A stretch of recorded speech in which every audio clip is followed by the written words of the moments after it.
Buenas tardes a todos. No sé si esto funciona. Bueno, si esto funciona. Muy puntual, ¿eh? Buenas tardes, les decía.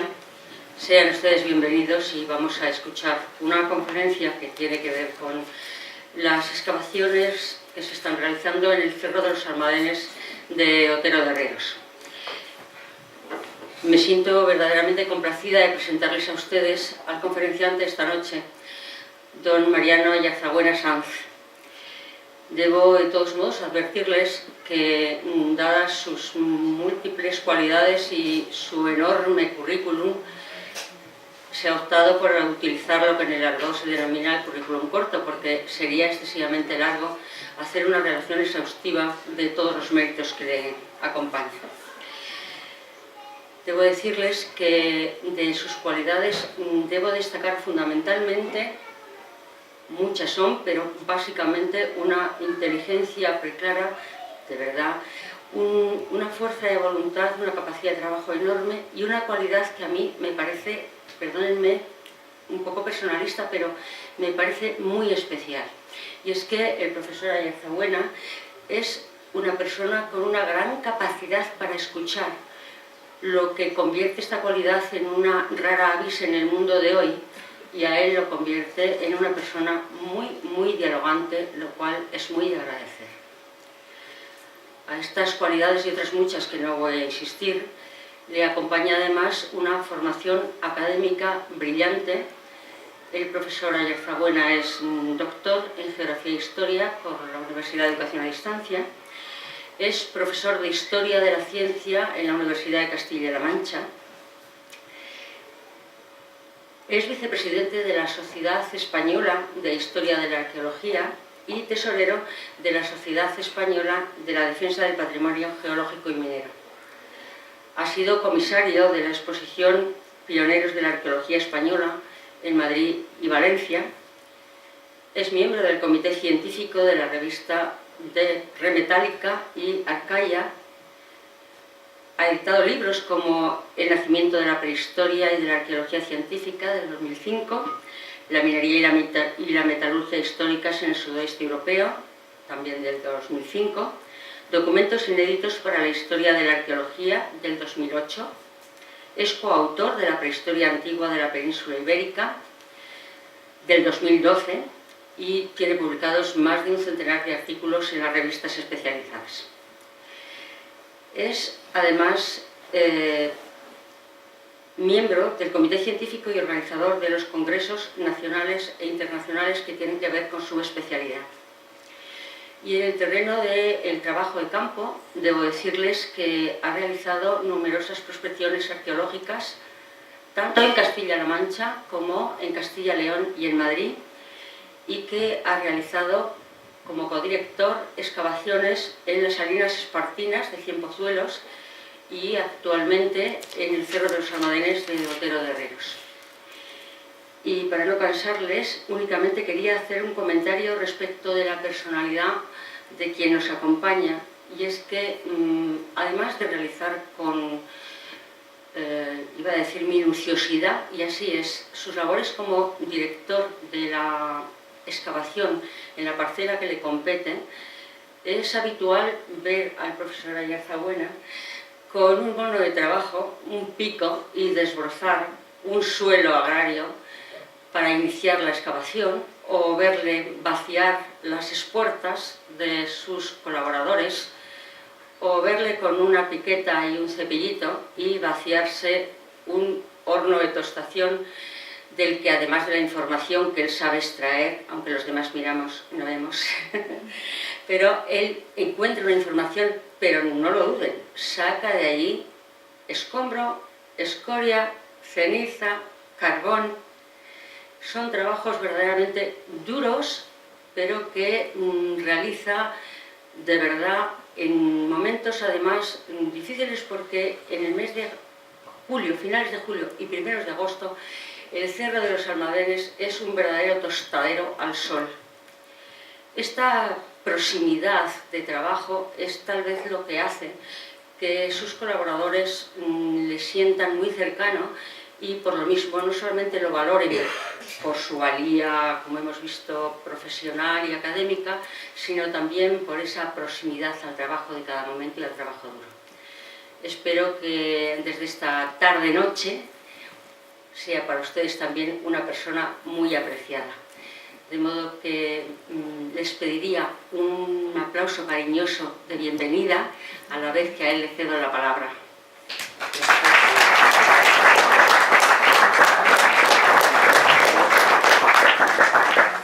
Bien, muchas gracias.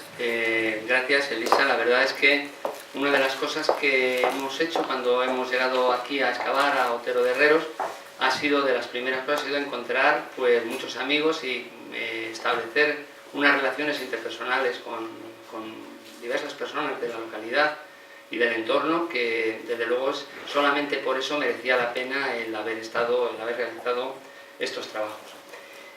Bueno, querría decir en primer lugar que los trabajos se están llevando a cabo pues, por la Sociedad Española de Historia de la Arqueología, diversos miembros de la sociedad, pues desde el año 2009 iniciamos los trabajos, en un primer momento trabajos de prospección, posteriormente han sido trabajos de excavación, y esto no habría sido posible sin el apoyo, sin la ayuda, sin el trabajo, sin la colaboración de diversas personas, organismos, instituciones, por ejemplo, y sobre todo la Asociación de Vecinos de Otero de Herreros, el excelentísimo Ayuntamiento de Otero, Caja Segovia, Segovia Sur, propietario del terreno, el CEA, el arquitecto Constancio Jiménez, que es quien nos hace buena parte de los estudios topográficos, y un largo etcétera de diversas personas, tanto de la misma localidad como de los alrededores. Bueno, ya pasando a lo que sería propiamente el yacimiento, pues realmente lo que es un otero, todavía mucho más que la localidad de Otero de Herreros, es el yacimiento que tenemos aquí. Allá por la segunda mitad del siglo XX, bueno, realmente, como veremos dentro de un rato, el yacimiento estaba bastante virgen hasta principios del siglo XX. A partir de mediados del siglo XX, y luego ya con los años 70, etc., el yacimiento va a sufrir una serie de destrucciones de carácter prácticamente sistemático. La razón de esta destrucción es que la escoria producida, que se obtenía de esos hornos que se produjo con los hornos romanos, esa escoria poco a poco pues, fue extrayéndose, de tal manera que para la construcción de carreteras, para diversas otras obras, de tal manera que, al igual que ha pasado con otros sitios de la geografía española, pues esa escoria se fue extrayendo.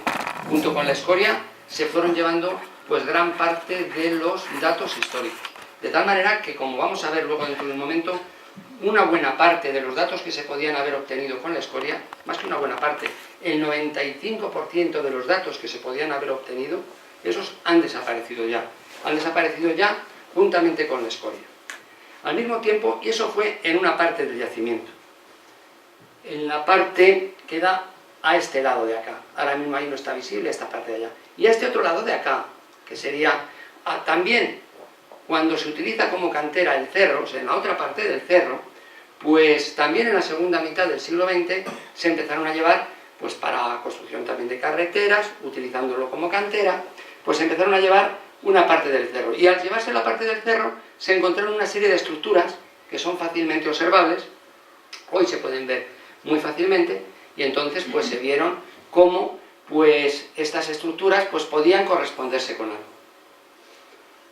Allá por los años finales de los años 70, un arqueólogo, que veremos luego, Claude Mergue, pues francés, estudiando todo lo que eran las minas y las fundiciones romanas que había en la península ibérica, pues hizo un estudio de toda la península ibérica, de todas las fundiciones romanas que había, conocidas, y resulta que nos encontramos con que, y eso nos da idea de la importancia que tenía el yacimiento de Otero de Herreros en su momento, con que la única explotación de cobre, mientras que Sierra Morena está llena de explotaciones de cobre, que es esto rojo que vemos, Otero de Herreros es una explotación que se encuentra totalmente aislada. Hoy en día sabemos que esos datos que aparecen ahí, por una publicación reciente de Claude Mergue, no es exactamente así, en el sentido de que hoy día conocemos muchas más explotaciones. Lo que es curioso es que la explotación de Otero de Herreros es la más importante de todas las que se conocen en esta zona de la meseta, en toda esta zona de la sierra. Hay varias, por todo lo que sería, hoy día sabemos que no solamente es el yacimiento de Otero, el Cerro de los Almadenes, sino que junto con el Cerro de los Almadenes hay otros en otras localidades muy próximas al Cerro de los Almadenes. Hay también otras explotaciones de cobre. También conocemos que no solamente se explotaba cobre, se explotaba también cobre, muy probablemente plata, también sabemos que había plomo, algo de plomo, y es curioso porque no tenemos constancia de la explotación del hierro. Sin embargo, el mismo nombre de Otero de Herreros nos están indicando de que efectivamente había una explotación de hierro. Lo que pasa es que todavía ni Clodomergue en su momento lo encontró, ni nosotros hemos encontrado restos que nos permitan afirmar contundentemente de que efectivamente existía una explotación de hierro. Sin embargo, hay algunos datos en el cerro que nos permiten aventurar, como veremos luego, que efectivamente existía también una explotación de hierro. Bueno, estas son las distintas, la minería de época romana conocida en Castilla y León, en la actual Castilla y León. Vemos que Otero y de Herreros se encuentra prácticamente de una manera aislada aquí. Todo esto ya son explotaciones básicamente de oro, alguna vez plata, plomo o sal aquí en Villafáfila, pero básicamente la única que tenemos aquí explotación de cobre va a ser precisamente esto. Bueno, esta ya es una foto del Cerro de los Almadenes. El Cerro de los Almadenes, pues es un cerro, esto es lo que comentaba antes. Toda esta parte es la parte que se llevaron por un lado, para escoria. Esta es la otra parte que se llevaron por el otro, donde aparecían las estructuras que hablábamos antes, como cantera. Y lo que sí que es cierto es que aquí, y ya lo veremos, se observan, y seguramente ustedes lo podrán ver ahí, unas líneas rectas que cierran, que nos permiten aventurar y conocer bastante bien cómo estaba distribuido el espacio en el yacimiento. Bueno, esta sería la misma foto que hemos visto antes, y esto es tal y como nos lo encontramos nosotros en el año 2009.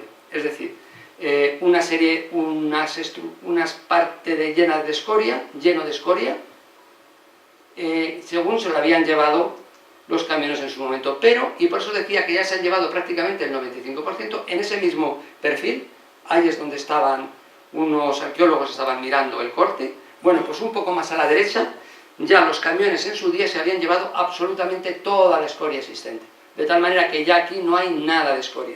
Y yo creo, o entiendo, que probablemente la obtención o la extracción de escoria se debió precisamente a que prácticamente habían dejado ya exhausto la cantidad de escoria. Ya le estaban apareciendo en algunos lugares mucha más tierra que escoria. Y es por lo que lo dejaron. Bueno, esto es lo que yo comentaba antes de la diferente distribución de espacio que aún podíamos decir más. Esta parte de aquí, esta sería una posible entrada, se ve relativamente bien, y aquí aparte, y aquí debajo estarían las minas de cobre. Entonces las minas de cobre las tenemos en este lado. Y eso entonces guardaría una relación con la posible entrada. Aquí estaría la zona de administración, de hecho, las cerámicas más ricas, más de lujo en superficie, muy fragmentadas, tremendamente fragmentadas. Pero las cerámicas más de lujo todavía no nos hemos querido meter ahí porque primero queremos conocer mejor el yacimiento. Pero las cerámicas más importantes aparecen aquí, en esta zona. Que, claro, lógicamente, la entrada, ahí donde solía estar el administrador supervisando el paso de los camiones, de los carros, tanto de entrada como de salida del mineral, ¿no? Entonces, lógicamente, solían estar fortificado con el fin de evitar los robos. Por eso son estas estructuras que tenemos aquí. Y los hornos estaban fuera el hecho de que los hornos estuvieran fuera es por la contaminación que producían. La contaminación que producían era gigantesca. ¿Por qué? Bueno, pues porque básicamente por culpa del azufre. Emitían unos gases tremendamente tóxicos, por lo que las pocas personas que vivían cuando estaban los hornos en funcionamiento, los pocos hornos que existían, las pocas personas tenían que estar viviendo en la otra parte del cerro, donde el aire no llevase, no trajese toda esa contaminación, ¿no? Y pues estaban colocados en esa parte que comentaba antes. Y luego comentaba antes que posiblemente, como era simplemente un indicio, que posiblemente también nos encontremos en su momento con los hornos de hierro. ¿Por qué digo esto? Pues como vemos hay dos entradas, aquí una, esta está bastante clara. Si vienen, como ya les han indicado, que la segunda quincena de julio, un día que ya fijemos, cuando estemos ya excavando, pues si vienen a visitar el yacimiento ya les enseñaremos esta segunda entrada, verán que se ve muy bien. Bueno, pues donde está esa segunda entrada, esta entrada, en esta zona de aquí abajo, están unas minas de hierro. Entonces es curioso porque tenemos dos entradas al yacimiento, una entrada va a dar directamente a las minas de cobre, otra entrada va a dar directamente a las minas de hierro. Lo que todavía no hemos encontrado son los restos tangibles de esos hornos de hierro con esa explotación de hierro.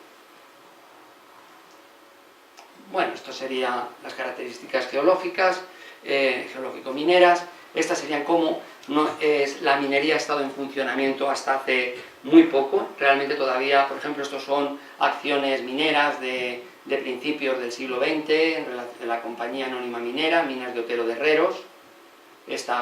Otras acciones, como ven, la explotación de minera en Otero de Herreros ha sido hasta hace época bastante reciente, en el siglo XX.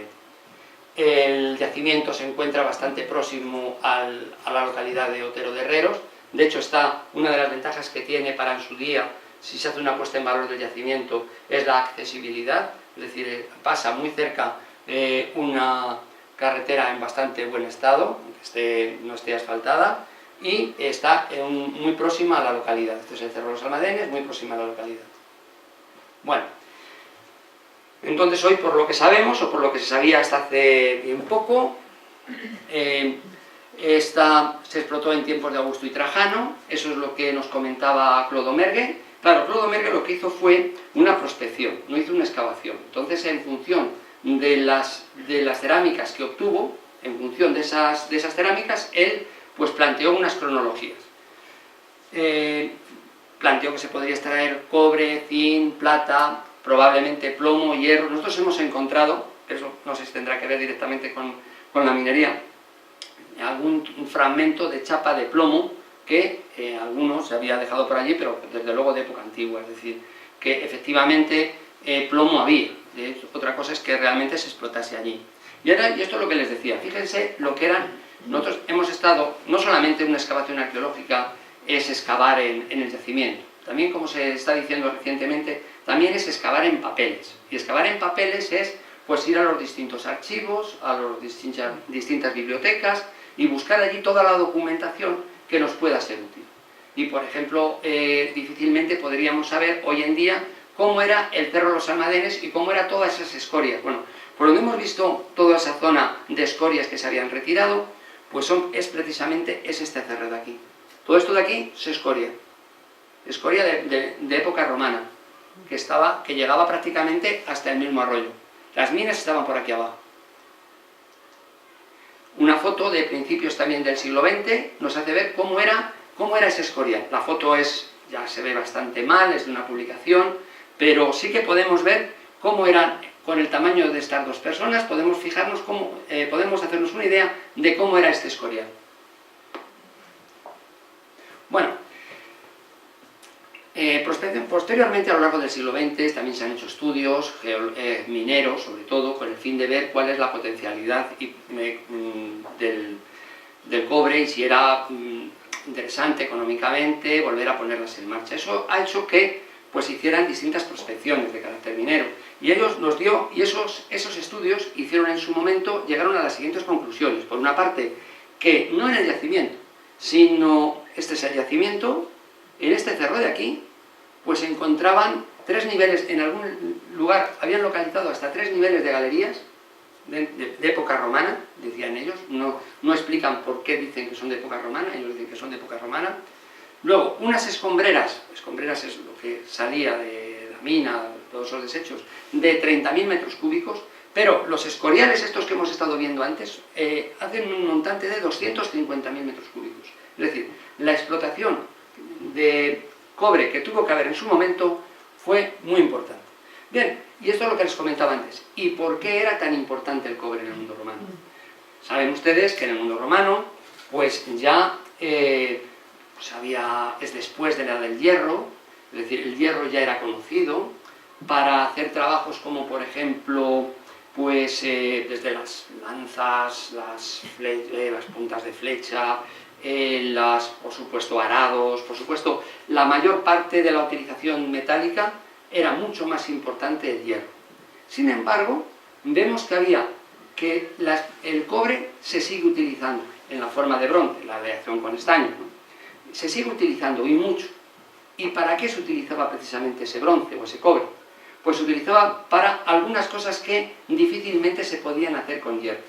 No solamente lo que eran las monedas, que también tenemos monedas en cobre, sino sobre todo para todos aquellos elementos o todas aquellas piezas que requerían una forma muy especial, muy específica. Por ejemplo, todo el aparato de cirugía, prácticamente todo el aparataje de cirugía estaba hecho en bronce. También las joyas, el engarce de las joyas, básicamente se hacía en bronce también. No se utilizaba el hierro resultaba tremendamente vasto. No quiero decir que nunca se utilizara el hierro, pero se utilizaba muy preferentemente el bronce. Entonces, como ven, el bronce, aunque ya se utilizaba el hierro para muchas cosas, que no sé, para muchísimas cosas, sin embargo el bronce se seguía utilizando. Y como se seguía utilizando, seguía teniendo una importancia económica muy grande. Bueno, ¿cuál ha sido nuestra función ahí? Bueno, pues como ven, pues en nuestra investigación, lo primero que hemos hecho, lógicamente, no es solamente centrarnos en el yacimiento, sino ir prospectando buena parte del territorio. Todavía nos queda muchísima parte por prospectar, pero se han realizado analíticas y estudios. Veremos dentro de un momento que las analíticas nos permiten conocer muchísimas cosas que de otra manera no podríamos conocer. También se han elaborado y enviado los informes preceptivos a la Junta de Castilla y León, se han entregado los materiales al Museo Arqueológico Provincial, como es nuestra obligación, y lo primero que hemos hecho ha sido empezar a distinguir los distintos hornos, entre los hornos de tostación y los hornos de fundición. ¿Hornos de tostación para qué? Pues los hornos de tostación lo primero que hacían era, pues sin llegar a fundir el mineral, no se necesitaba fundir, sin llegar a fundir el mineral, quitarle el agua y quitarle, más importante, el azufre. Es decir, con el fin de purificar ese. Y una vez que ya el material ya le habíamos librado del azufre, sobre todo del azufre, entonces es ya cuando se procedía a la fundición, a este otro tipo de hornos. Bien, esto sería, bueno, pues eso que he visto así queda muy bonito. Ahora visto así, hay que distinguir unos hornos de otros. ¿Cuáles son los de tostación? ¿Cuáles son los de fundición? No solamente, primero, tostación es oxidación, por consiguiente, allí donde nos aparezcan una gran cantidad de estructuras muy rojas, muy rojizas, poco quemadas en el sentido de poco negras, que ha entrado mucho el oxígeno, son los hornos de tostación. Aquellas otras estructuras de hornos donde nos aparezcan tremendamente negras, donde cuando nosotros nos ponemos a excavar es que salimos negros y tardan días, por más que te duches, tarda días en marcharse lo negro que se te ha metido dentro. Bueno, pues esos son hornos de fundición. Entonces, vean la diferencia entre los de tostación. Ahora vamos a ver un poco más allá. Bueno, comentar, porque no sé cómo andamos de tiempo, comentar que el hombre ha modelado muchísimo el paisaje. Esto es una característica de los paisajes mineros, es la modelación del paisaje. El ser humano modela muchísimo el paisaje. Todo esto, realmente, este es el arroyo de la Escoria, y está tremendamente alterado. Tremendamente alterado por varias razones. Primero, pues porque justo es donde estaba el cobre se encontraba al lado del arroyo. Punto primero. Y eso hace, lógicamente, que la actividad minera pues altere profundamente ese paisaje. Segundo, porque también el ser humano, pues lo que hace es allí mismo, lógicamente, si tú lo que tienes que hacer es sacas el mineral y luego lo que te interesa es llevarlo al horno, para subirlo al horno, cuanto menos subas mejor. Dicho de otra manera, si tú previamente haces la labor de machaqueo de mineral y lavado de mineral, tú lo haces junto a la mina, para que tú lo que subes ya a los hornos, pues ya está bastante, ya te llevas prácticamente lo que es la gana, es decir, la parte más importante de lo que has estado extrayendo, ¿no? Entonces, todas las zonas mineras están siempre profundamente alteradas, como pueden ver aquí. Bien, esto es una de las minas, y aquí hay un caso curioso. Tengo yo unas ganas tremendas de, un año, abrir esta mina ahora mismo está cerrada, abrir esta mina. Tiene mucho aspecto de romana, además explicaré por qué tiene aspecto de romana en lo que yo les decía. Un trozo de escoria lo llevé a analizar en su día, o pedí que me lo analizara, el profesor Octavio Puche, de la Escuela de Minas, a ver cuál era qué información me podía dar ese trozo de escoria. Y el trozo de escoria, la información que nos dio es que era una escoria de un horno de tostación, que había tenido en su momento ese mineral muchísima agua. Tanta agua que se encontraba por debajo del nivel del freático. Si se encontraba por debajo, aparentemente, o muy posiblemente por debajo del nivel del freático, en su momento. Si se encontraba por debajo del nivel del freático, es decir, del nivel donde está el agua, significa que la mina la tenemos que tener prácticamente pegada al arroyo, o próxima al arroyo. Aquí tenemos una mina próxima al arroyo. Aquí el arroyo pasa a 2 metros de aquí. Aquí, claro, el siguiente problema que plantea es, ¿vale? Si la mina está pegada al arroyo, si estaba por debajo del freático, ¿cómo sacaban el agua? Porque claro, para poder extraer el mineral, ¿cómo sacaban el agua? Y por eso digo que tengo muchas ganas de meterme en esa mina, porque los romanos tenían pues unas técnicas de extracción de agua muy interesantes, muy importantes. Lo curioso del caso es que muchas veces lo que hacían eran pues directamente, hacían una especie de tunelillo chiquitín, que para hacerlo utilizaban niños, los metían niños que ocupan muy poco, en pequeño tamaño, y hacían unos túneles muy pequeños de tal forma que hacían desagües lo que era a lo largo de lo que era la montaña. Claro, el problema es, sí, bien, pero es que aquí no puedes hacer eso. Aquí no puedes hacer eso porque la mina la tienes pegada al arroyo. Luego tú ya ahí no puedes liberar el agua, porque estás justo por encima del freático. O sea, la mina se mete por debajo del freático. ¿Cómo lo hacían? Bueno, pues utilizaban distintos procedimientos, desde los tornillos de Arquímedes, hasta la bomba de Sidio, hasta... Lo curioso es que la mayoría de estos restos que aparecieron a principios del siglo XX, pues han desaparecido. Entonces, las ruedas hidráulicas romanas prácticamente aparecieron muchísimas a principios del siglo XX, ahora mismo deben de quedar, de Río Tinto deben de quedar 2, en total. De bomba de Sidio solamente se conoce una, que está expuesta en el Museo Arqueológico Nacional, es decir, prácticamente han desaparecido todo.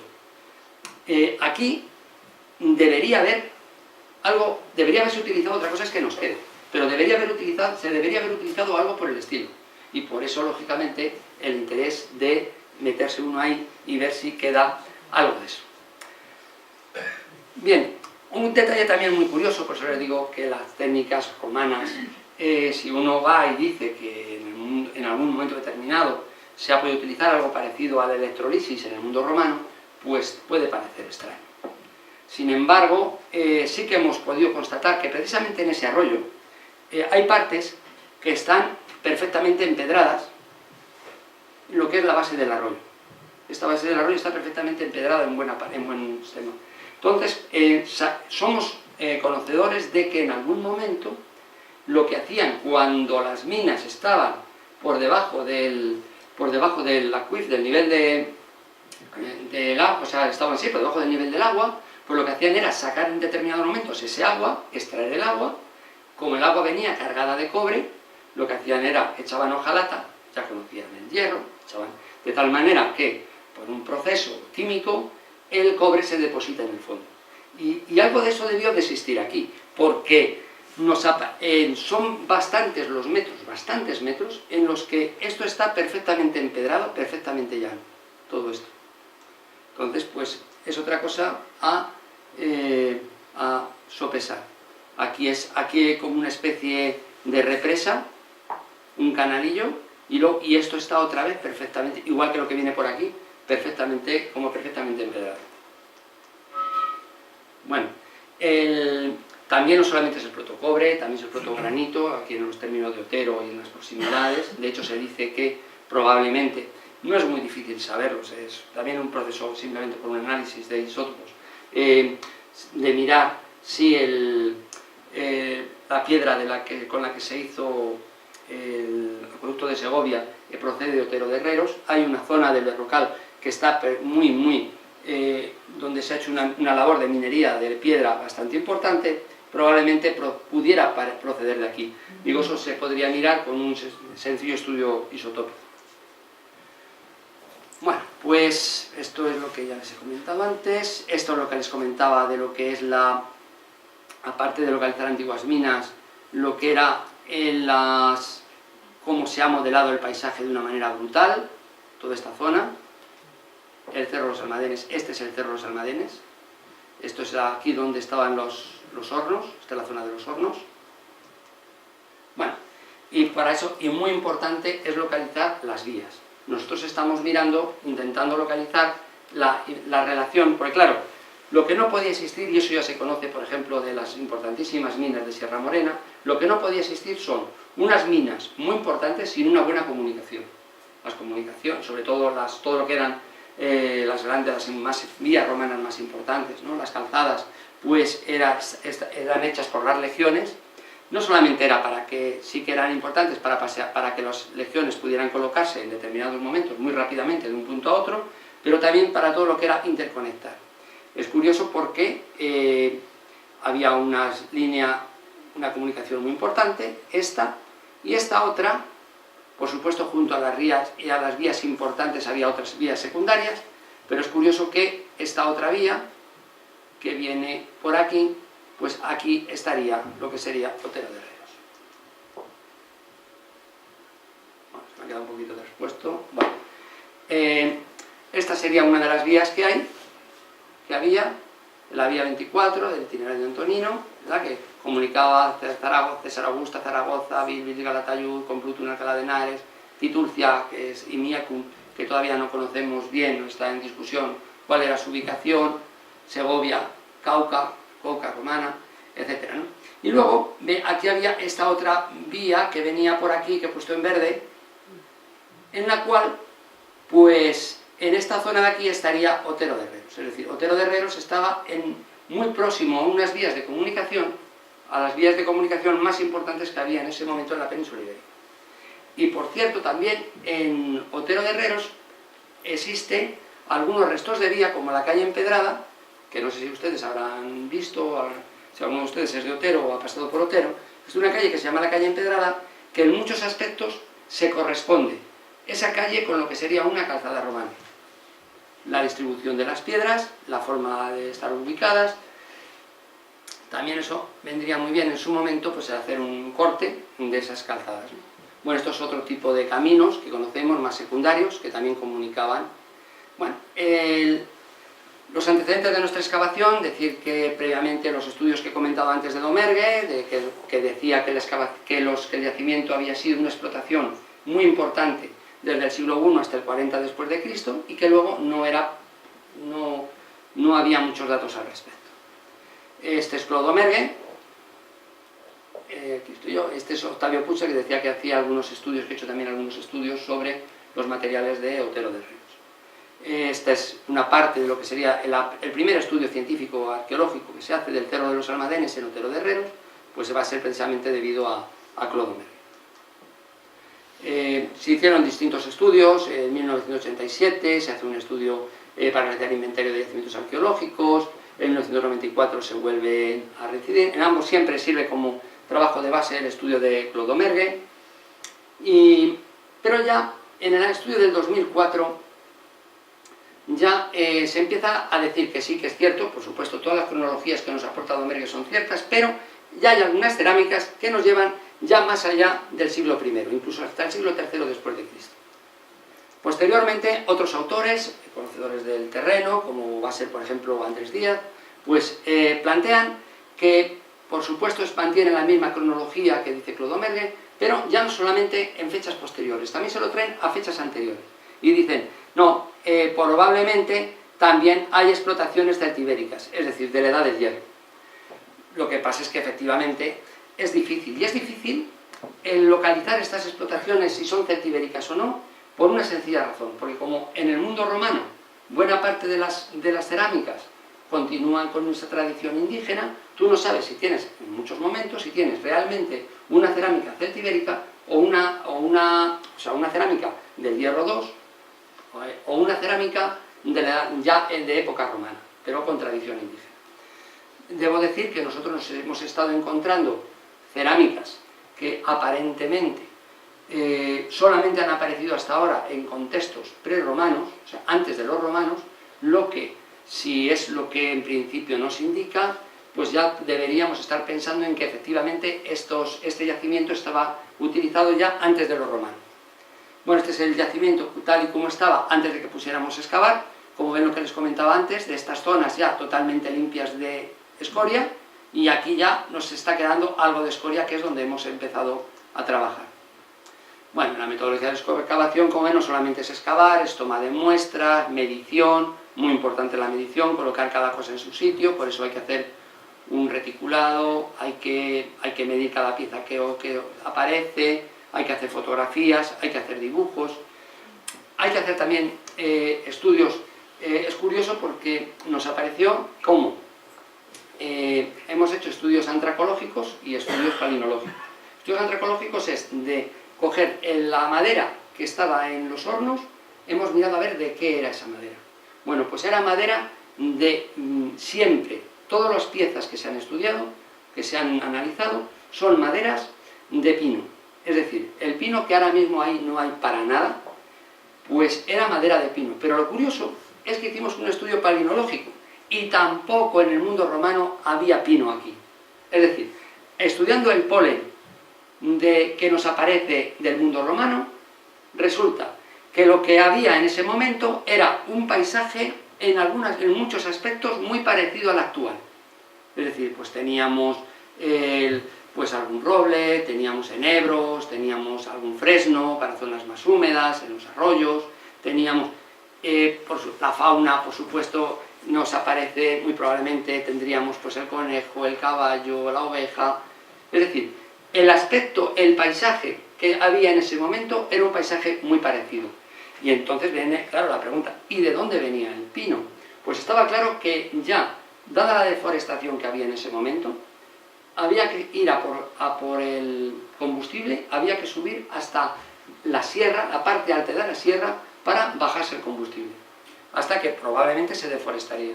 Es curioso, pero muchos pensan, bueno, tradicionalmente se habla de que en los últimos años el destrozo que ha habido en el paisaje, la deforestación que ha habido en el paisaje, pues ha sido tremenda y se ha alterado muchísimo. No es verdad. Es decir, nosotros sabemos hoy, por las fotos que tenemos, que han estado viendo hace un momento y muchas otras que hemos podido ir consiguiendo de archivos, cómo el paisaje de Otero de Herreros, a principios del siglo XX, en el año 1900, era un paisaje muy parecido, si no, estaba mucho más deforestado que hoy en día. Posiblemente por el abandono del campo, etcétera, etcétera, pues han empezado a surgir más vegetación. A principios del siglo XX cuesta muchísimo encontrarse un árbol, en las fotos que tenemos de Otero de Herreros, cuesta muchísimo. Bueno, en cualquier caso, esta era la flora y la fauna o el paisaje que nosotros se podían encontrar en ese momento. Bueno, en el año 2011 hicimos un estudio geofísico para ver qué estructuras se podían observar. Al hacer el estudio geofísico, pues sí que en algún momento nos dio, como podemos ver aquí, pues nos ha dado, se ven algunas estructuras visibles. Lo que pasa es que hay un problema, y es que y lo van a ver ahora. El siguiente problema es que allá donde hay escorias, mala suerte, justo lo que tenemos nosotros en este yacimiento son muchísimas escorias, ahí donde hay escorias nos da plano. Es decir, que el hecho de que nos dé plano no significa que debajo no haya estructuras, significa que aquí tenemos escorias. Pero en cualquier caso, lo que sí que nos ha parecido, después de hacer estos estudios que nos han dado distintos análisis, etcétera, o distintas visiones, sí que se ha podido hacer una correspondencia entre los muros que tenemos aquí visibles en esta zona. Bueno, hay que decir que todo esto, cuando nosotros entramos en en el 99 eso estaba totalmente hecho, pues era una zona que se había dejado para echar desechos, para echar escombros, estaba lleno de escombros, y desde hace 2 años, 3 años, el Ayuntamiento de Otero pues, se ha ocupado de dignificar un poco el espacio, y no solamente de dignificarlo, sino que también lo ha cerrado para impedir que se echen más escombros, con lo cual hoy en día pues, se puede visitar el terreno y pues de una manera mucho más limpia. Hace cosa de 3 años era absolutamente imposible que una persona se pusiera a andar por aquí porque estaba lleno de escombros de una manera absolutamente inimaginable. Bien, bueno, pues como ven, hemos logrado, en cualquier caso, los que hicieron el estudio geofísico, llegaron a las siguientes conclusiones a partir de los datos que se daban. Había unas áreas de ocupación, que debajo tenemos estas estructuras, con estas formas. Esta sería la calle, básicamente, no sé muy bien, esta sería la calle, que viene aquí a parar a la salida de ayer, y luego aquí sería un área de actividad. Este área de actividad, pues estaría, claro, no les da nada porque está llena de escombros por toda ella, en la parte más superficial, y eso es lo que nos genera pues más dudas a la hora de qué es lo que hay aquí. Aquí, por ejemplo, sí que sabemos que aquí si excavamos aquí nos vamos a encontrar con un muro, y si excavamos aquí nos vamos a encontrar con un muro. Aquí seguramente los habrá, estoy convencido que los hay, probablemente de época prerromana, pero no los pero habrá que entrar para poder entrar ahí. Bueno, la explotación, es que no sé cómo voy de tiempo. La excavación, bueno, aquí ven la excavación es bastante dura, pero decir que no solamente la excavación es ese trabajo duro del que tan amablemente hablaba Elisa hace un momento, sino que también, y lleva mucho más trabajo, es también un trabajo de laboratorio.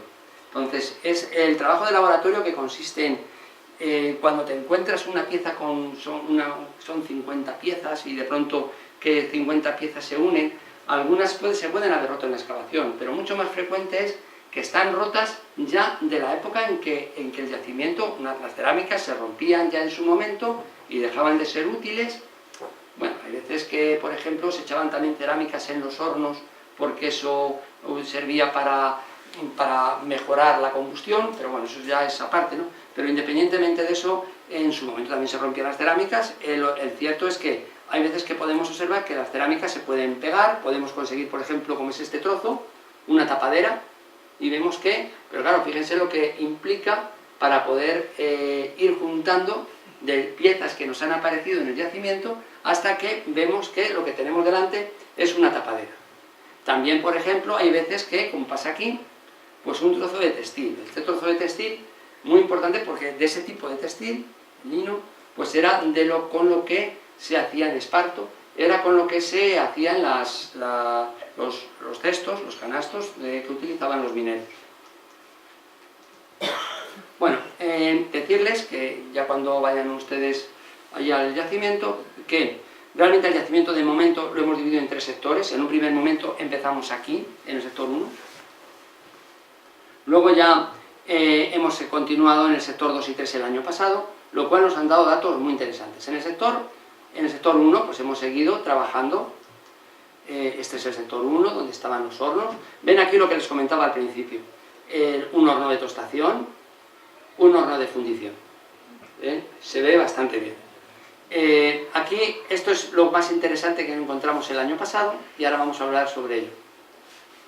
Bueno, estos serían los hornos de tostación, fundición. Esto es, bueno, tienen distintas partes los hornos. Luego había una capa aquí muy curiosa que de momento no sabemos lo que es, pero son unas capas, de vez en cuando se aparecen unas capas de preparación durísimas, de una dureza impresionante, que de hecho podemos, aunque se ha vaciado por abajo, podemos estar 3 personas arriba trabajando son capas de esta altura, y eso no tiene ninguna pinta de que, de hecho trabajamos, y eso no tiene ninguna pinta de que vaya a ceder, son capas extremadamente duras.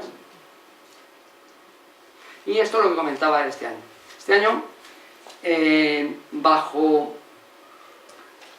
estos son la zona de hornos, esta es una zona, estos son unos niveles prácticamente estériles, si no estériles del todo, y debajo de estos niveles estériles nos apareció este canal de desagüe. Un canal de desagüe que metimos, pues está aquí la foto, metimos una barra y la llegamos a meter más de 9 metros. Y todavía no tenemos constancia de que hayamos llegado al final, más bien muy probablemente no hemos llegado al final. Probablemente sea un desagüe de un muro que tenemos más arriba. De los muros estos que habíamos dibujado antes, pues sea un desagüe de ese muro. Y lo curioso es que aquí aparecía alguna cerámica. Esta cerámica, este año, le hemos llevado a hacer un análisis de termoluminiscencia. Y nos ha dado que era más antigua que del mundo celtibérico, es decir, del hierro 1, el bronce y el mundo del hierro 2. Entonces, es decir, son cerámicas mucho más antiguas que del mundo romano. ¿Eso qué implica? Pues en principio, aventurar, habrá que seguir trabajando, pero en principio la idea que tenemos nosotros es que cuando llegan los romanos se encuentran con una explotación que está en marcha, una explotación de cobre, y ellos lo que hacen es continuar con esa explotación. Que eso se uniría, hace cosa de un año, pues coincidimos, bueno, mandamos unas muestras también a que nos analizara un profesor, Ignacio Montero, del Consejo Superior de Investigaciones Científicas, y se llevó las muestras de mineral, y nos ha dicho verbalmente, porque todavía no se ha publicado, pero nos ha dicho verbalmente que ese mineral es el mismo, por un estudio isotópico, es el mismo que ha aparecido en la edad del bronce en algunos yacimientos de la Comunidad de Madrid. Es decir, que cobre de Otero de Herreros y su entorno, en algún momento de la edad del bronce, o sea, mucho más antiguo que el mundo romano, llegaba hasta la Comunidad de Madrid, servía de intercambio, o servía de comercio, mejor dicho. Entonces, eso nos puede hacer una idea. Estas serían un corte idealizado de lo que son los hornos, de lo que era, esta es la zona de hornos, esto es lo que nos encontramos más arriba, y aquí abajo, ya en el primer año dibujamos unos niveles que nos parecían, unos trozos que nos parecieron muy extraños, esto es del primer año. Bueno, pues esto estaría aquí, y esto es, en este tercer año de excavación pasado, estaría en esta zona, y efectivamente es que no se corresponde con lo que había antes, lo cual nos indica, estamos hablando de que en la edad del bronce ya estaba Otero de Herreros, y muy probablemente en este yacimiento, estaba en funcionamiento. En la edad del hierro, en la edad del hierro 1 estaba en funcionamiento. Tenemos cerámicas del hierro 2 en esta zona del yacimiento, que de momento no se han encontrado paralelos, o sea, dentro de lo que sería en el mundo romano, o sea, indígenas, pero no se han encontrado en el mundo romano. Están en Numancia, dentro del mundo prerromano. Y luego, y por supuesto tenemos cerámicas del mundo romano, que algunas llegan hasta más allá del siglo III. Entonces, como ven, es una continuación en la explotación del cobre. Es curioso también otra cosa que no hemos encontrado. ¿Qué más cosas no hemos encontrado? Pues, por ejemplo, que en principio deberíamos suponer que nos íbamos a encontrar. Pues el Cerro de los Almadenes se llama así porque en árabe significa las minas. Almadén, la mina de Almadén, la mina de Almadenejos, ¿verdad? Pues significa las minas, ¿no? Bueno, pues el Cerro de los Almadenes, en teoría, es el Cerro de las Minas. No hemos encontrado de momento restos árabes. También puede haber otras interpretaciones, ¿no? Que fueran, como en la Edad Media sí que sabemos que estuvieron en marcha, en funcionamiento, pues que ya en el mundo cristiano, pues que viniesen mozárabes y lo pusieran en marcha. Pues puede ser, puede ser. Y bien, pues, bueno, esto voy a pasar, es decir que de la escoria también podemos sacar muchos estudios, etc. Bueno, esto es decirles que hay en un caso que podemos constatar la existencia de un horno de reverbero. En el horno de reverbero hay una separación entre la cámara de combustión y donde se encuentra el mineral y la escoria fundentes para sacarlo.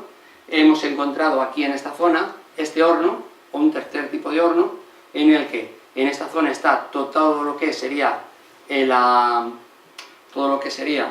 pues el material de carbón quemado, restos de carbones, etcétera, etcétera. Aquí material rubefactado, y aquí todo lo que sería, en esa parte de más arriba, todo lo que sería pues escoria, mineral, carbones, etcétera, que sería más o menos, esta es la interpretación que hemos hecho. Bueno, decir que algunas cerámicas a torno muy antiguas nos están apareciendo, y esto ya sería el sector 2. Han visto que en el sector 2, pues, bueno, en una zona donde no se observaban muros, dijimos, aquí no se observan muros, digo a simple vista, en la foto de Google, no se observan muros, pero aquí, si nosotros siguiéramos, tenía que haber muros. El año pasado fuimos a ver si estaban, y efectivamente, los muros de cerramiento, vean que son muros bastante anchos, bastante amplios. En algún caso, es curioso esta piedra, porque esta piedra tiene aquí una forma laveada, y justo en la zona laveada, pues tiene un trozo de mineral.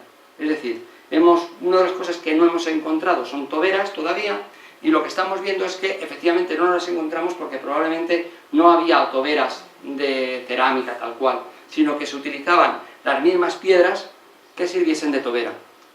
Las mismas piedras que sirviesen de tobera. Hay zonas de muro, como pueden ver, bastante profundas. Estos no son muros de separación de propiedades porque están, fíjense dónde está el suelo actual, fíjense, estos no son muros de separación y por supuesto todo esto lleno de cenizas. Bueno, y ahora ya es el sector 3. El sector 3 es un sector muy interesante que abrimos el año pasado, está en la parte alta del cerro.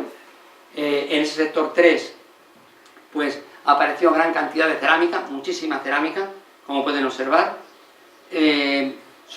Nos va a permitir obtener pues son grandes tinajas, grandes vasijas.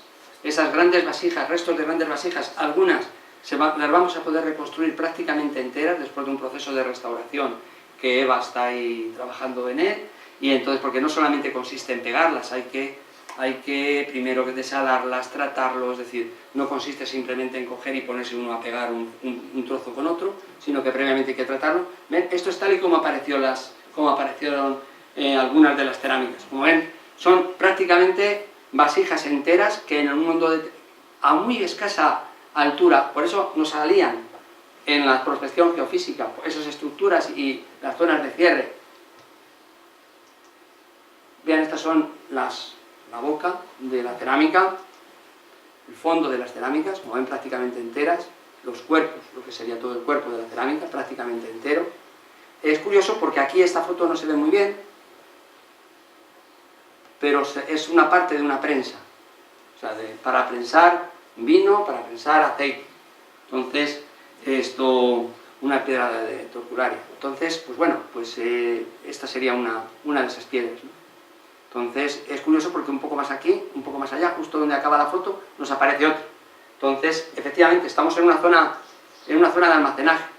También muy interesante el hecho de que nos aparecieran grandes restos de estuco. Las paredes estaban estucadas, incluso alguna, como ven, pintada de rojo. Es decir, los romanos tenían las paredes pintadas de rojo. De momento ha sido la primera campaña que se hizo este año pasado en el sector 3, pero eso nos lleva a pensar bueno, esto es una reconstrucción de una de las cerámicas, de otra de las cerámicas, de la tercera de las cerámicas, y más o menos esta sería una reconstrucción de cómo era ese gran almacén. Aquí esa columna que aparece ahí en medio, es que efectivamente nos aparece aquí una base de columna en esta zona. Entonces, pues bueno, nos lleva a pensar en una gran superficie. También tenemos restos de una lucerna romana, por eso aquí está dibujado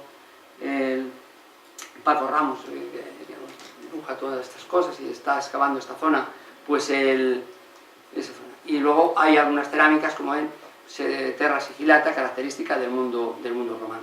Y entonces ya, y para ir terminando como conclusiones, pues decirles que lo que hemos hecho ha sido una prospección de buena parte del territorio, que hemos realizado las analíticas y estudios necesarios, que es tan importante como que no es solamente hacer agujeros en el suelo, sino que hay mucho más trabajo, es el que se hace luego ya de laboratorio de reconstrucción, de análisis, de investigación, que se han elaborado los estudios preceptivos, que se han entregado los materiales al Museo Arqueológico Provincial, que hemos intentado distinguir entre los hornos de tostación y fundición, y sobre todo que hemos estado haciendo un estudio de los diferentes usos del territorio que ha tenido el yacimiento y en distintos momentos. Y no acaba ahí nuestro trabajo. Nuestro trabajo también consiste en, una vez que lo conocemos, si solamente quedara para nosotros, pues no servía para nada. Es decir, bueno, servía pues para decir pues qué listos somos y las cosas que estamos descubriendo no servían para nada. Una vez que ya hemos logrado conocer cosas, el siguiente paso es darlo a conocer. Que lo conozca no deja de ser parte del patrimonio de la sociedad. Entonces, en este caso de la sociedad segoviana. Entonces, lógicamente, siempre lo que hacemos, una vez que acaba la excavación, pues es con unos pequeños datos, un díptico que solemos hacer y solemos entregar, y luego pues damos alguna conferencia para que la gente pues pueda ver in situ qué es lo que hemos estado haciendo. Y luego ya, tan importante como ya hacer eso, el siguiente paso es cerrar el yacimiento. ¿Para qué? Pues para que cuando volvamos al año siguiente, el yacimiento no se nos haya deteriorado. Entonces tenemos que tapar pues aquella zona que no podemos no debemos volver a cubrir con tierra, etcétera, pues lo que hacemos es cubrirlo con geotextil. Entonces, como ven, aquí está cubierto se está en el proceso de cerrar con geotextil. Ven aquí lo que yo les comentaba antes, de estas zonas, que esto está totalmente, hay 1 metro, 1,5 metros al aire, en vuelo, en voladizo, y aquí pueden estar perfectamente 3 personas trabajando y no pasa absolutamente nada de la dureza que tiene esa capa, que todavía no conocemos ni cuál es su función. Tenemos distintas hipótesis y las hipótesis intentaremos resolverlas justo este año, porque la idea es irnos más allá, irnos unos metros más allá, siguiendo el canal de desagüe, buscando la continuación del canal de desagüe y ver para qué podía servir tanto el canal de desagüe como estos niveles que tenemos aquí, tan extremadamente duros, que parecen hechos ex professo y que no tienen en principio ningún sentido. Y muy bien, pues espero que les haya interesado y gustado y muchas gracias por su atención.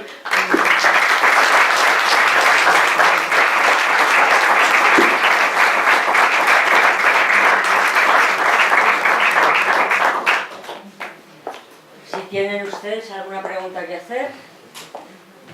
¿No pueden trabajar en todas las épocas del año? No, primero cada uno tenemos nuestros trabajos. Y luego además, pues de que tenemos cada uno nuestros trabajos, tampoco es conveniente, porque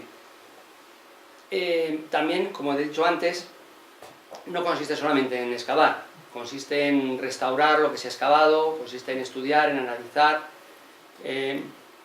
Normalmente muchos resultados los tenemos inclusive cuando estamos a punto de empezar la campaña siguiente, es decir, que es un proceso bastante largo. Entonces, por eso sí que sería... Otra cosa es que el equipo pues fuese más grande. Lo que pasa es que bastante suerte, muchísima suerte estamos teniendo en que la Asociación de Vecinos de Otero pues consigue unos fondos para poder seguir la excavación y con los fondos que tenemos pues podemos ir realizando lo que se está realizando. Otra solución sería pues el hacer un equipo, o sea, hacerlo mucho más a lo grande, pero tampoco en principio es conveniente, entendemos nosotros. Tengan en cuenta que los yacimientos arqueológicos abiertos, yacimientos arqueológicos exclusivamente de investigación, porque claro, hay estudios que se hacen de arqueología de urgencia, ¿no? Arqueología de gestión, en un sitio ha aparecido de pronto unos objetos arqueológicos de interés en una obra pública, entonces va y se hace ese estudio. Pero lo que hoy en día, en general, falta en España es arqueología de investigación, es decir, que investigar no porque se vaya en principio a destrozar algo, no porque corra peligro, sino sencillamente porque queremos conocer nuestro pasado, y como queremos conocer nuestro pasado, queremos investigarlo. Pues de eso en España hay ahora mismo poquísimas investigaciones, poquísimas, por no decir que hay muchas provincias en las que no se hace ninguna investigación. Nosotros buenamente hacemos lo que buenamente se puede. Efectivamente, si se fuese un equipo a lo Atapuerca, pues sí que se podría ir haciendo más cosas, incluso en Atapuerca realmente, que sería el paradigma de donde más se está trabajando y donde más medios existen, pues tampoco se está todo el año, son campañas muy precisas, en momentos muy concretos, en lugares muy determinados. No es vamos a sacar todo lo que hay, porque si se han fijado, por ejemplo, cuando hablamos de qué propuestas tenemos para este año, pues las propuestas para este año es en función de, en el sector 1, ver la tarjea, el desagüe, qué sentido tiene, cuál era su finalidad, cuál es su cronología.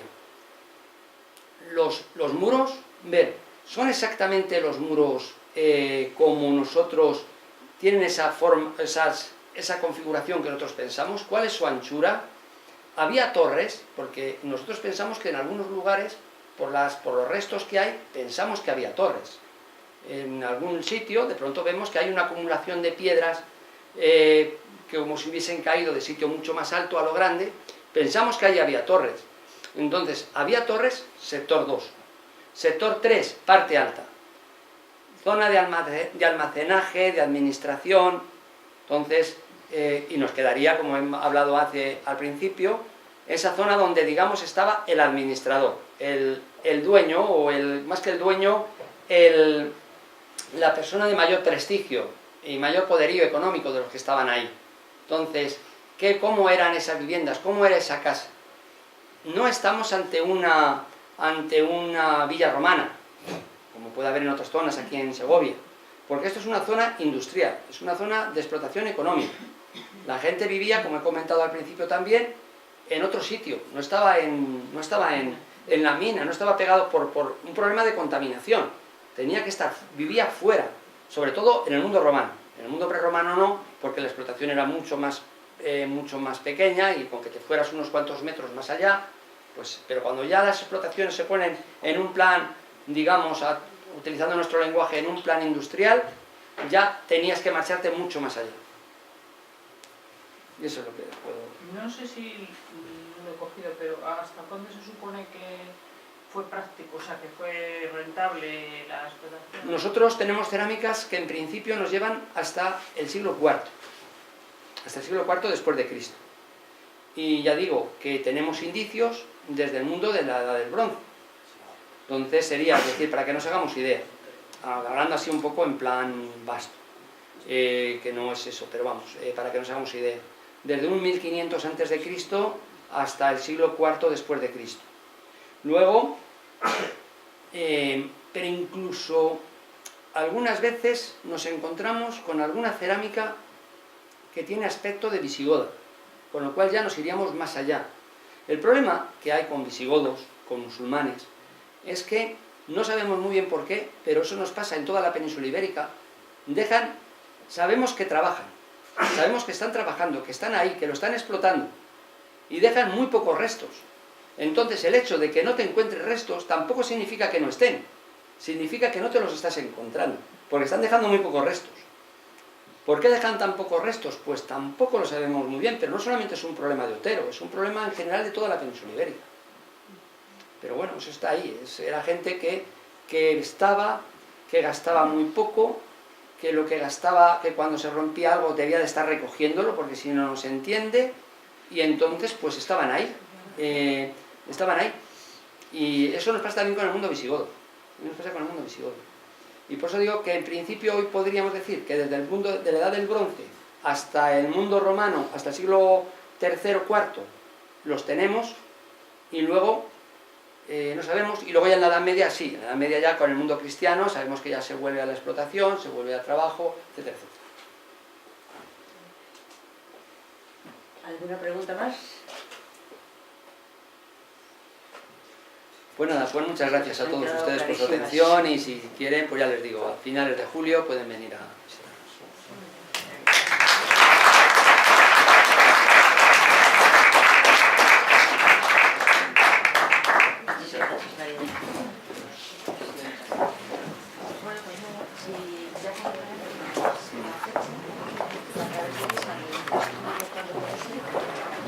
Sí, ya.